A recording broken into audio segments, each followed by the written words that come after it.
You're still watching the AM show. Now, later on this evening, we have a program coming up. It's Joy News and UNICEF putting this together, but I'll leave the details for my guest to tell us. Sarah Haig is head of policy at UNICEF, and Maxwell Agbagba is my colleague here.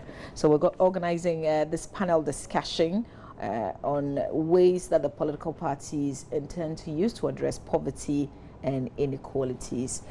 So you're here. First of all, Maxwell, the event is today. Yeah, it's happening today. Okay. Where exactly, what time? Yeah, so it's happening today at exactly 4 p.m. at the University of Ghana Wetlands Auditorium. And before I come to the main details of the program, the Wetlands Auditorium, it's right behind the BAM Library on the University of Ghana campus, adjacent to the Political Science Department, and also very close, right behind also to the University of This Ghana is serious Ghana direction. You won't get lost. Yeah, so the program basically is about poverty eradication and then bridging inequalities. So if you look at the Ghanaian system, if you look at the world also, there are a lot of inequalities in the system. I mean, for a third world country like Ghana, there are issues about poverty.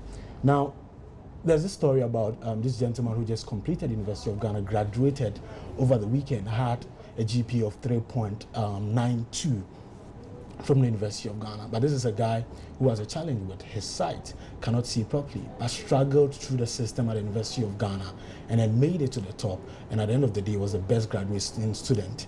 This is one of the many successful cases that we've had. A lot of the times, it usually does not go well. So a lot of these people, some of these people get the education truncated at the senior high school level or the junior high school level because they do not have access to brailles. They do not have access to the basic things that would make them, perform, better academically.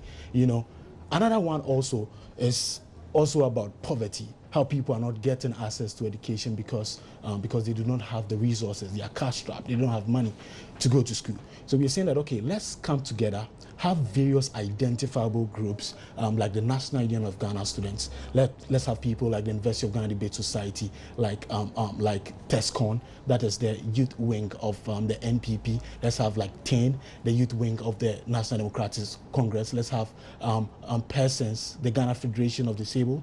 Let's have the Trade Union Congress. Let's have various identifiable groups. Stakeholders. Yeah. Let's have all of them in one building and then have a conversation about how we can eradicate poverty and also bridge the inequalities that we have in our system. Sarah, we need the political parties if we seriously want to take poverty eradication and inequality seriously. But you see the parties boast about infrastructure that they've built over the years and so on and so forth. Do you seriously think that they're taking poverty eradication serious? I mean, Ghana has done very well in reducing poverty. We know that since the 1990s, the country's managed to halve poverty. So we reached this big Millennium Development Goal of halving poverty since the 1990s. So we've done well, but we still don't talk about the fact that that means 1 in 4 people in the country are still living in poverty. This means 1 in 4 people are not really participating. They're not able to participate in the development of their own country.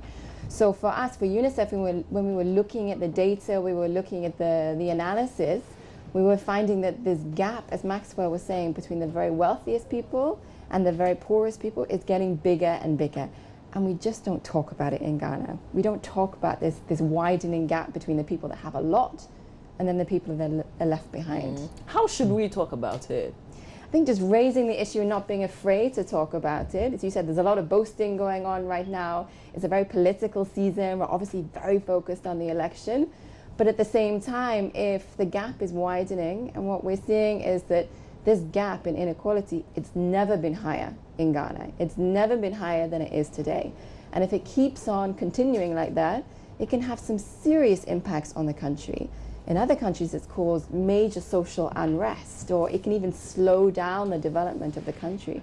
So it needs tackling, and you need very deliberate policies. You need to really be thinking about how to bring everyone along in Ghana's development. So who should be talking? The people affected themselves? Should they be talking as well? Well, everybody, yeah, we should be able to reach out to those people. I don't know if your platform is able to reach out to people and engage definitely. them. I think that's fantastic. But my issue, the reason I ask that is, you see the political parties take their campaigns to some of these areas where poverty is really, really high, but you see them follow them. They're not asking them anything. They're not demanding.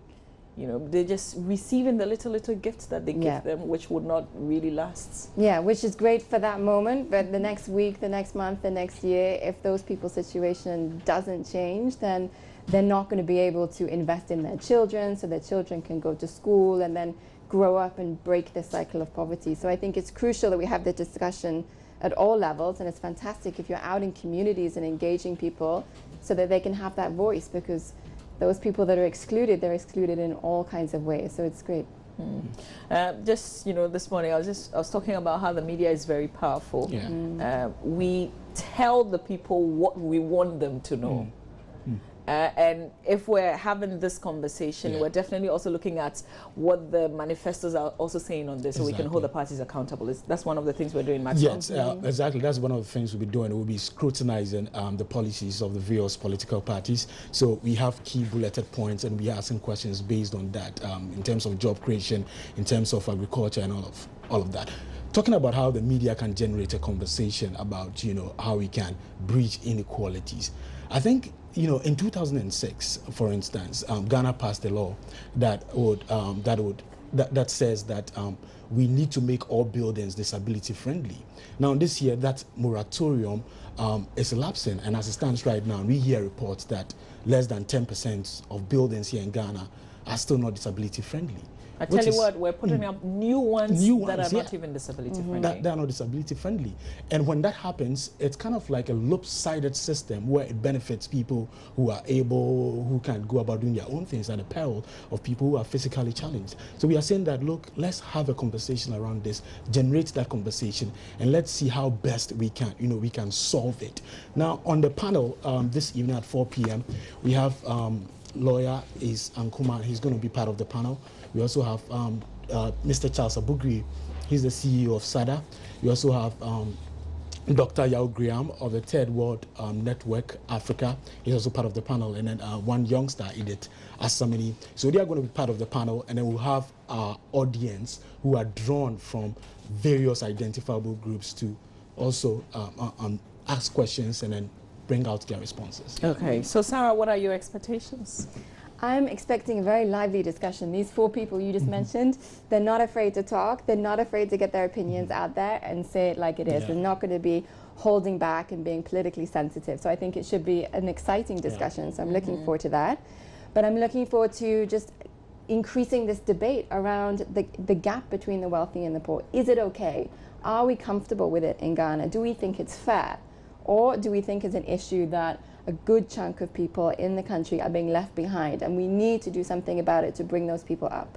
What happens after today? How do we sustain the conversation? Well, there's a lot of different events going on. I remember in May of this year, the government held a national forum on inclusive development, talking specifically about what policies, what actions need to be put in place. So we've had some of these discussions, but of course what's important is the implementation. So whatever happens after December 7th, that's going to be key. Can the government, whichever government is in power, can they continue the implementation and make sure that change really happens, particularly from the bottom up? All right, so can anybody join, or is it too late, Maxwell? If you're interested in the conversation we're going to have, you can be part also. You may not necessarily be part of any identifiable group, but know that you belong, one way or the other, to a particular group. So you can come to the Wetlands Auditorium at the University of Ghana campus. Charlie, give me your Ghana direction. Only in GH. I know. It is right behind the BAM Library and the University of Ghana Business School, adjacent the Political Science Department at the University of Ghana. Yeah. Okay. All right. And it's 4 p.m. today. 4 p.m. today. But I know it's going to be live on radio, live on television as well. Yeah. So they should be seated by 4, or? Yes, they should be seated by 4. Okay. Yeah. And let's not forget, Evans Mensah will be moderating. Okay. Yes. All right. Okay, Sarah, thanks for your time. We'll see you later this evening. Looking forward to it. And then we'll see how we can sustain the conversation and hold the political parties accountable. Sounds great. Sarah Haig is head of policy at UNICEF. Maxwell Agbagba is one of our own here at Joy News. Thank you.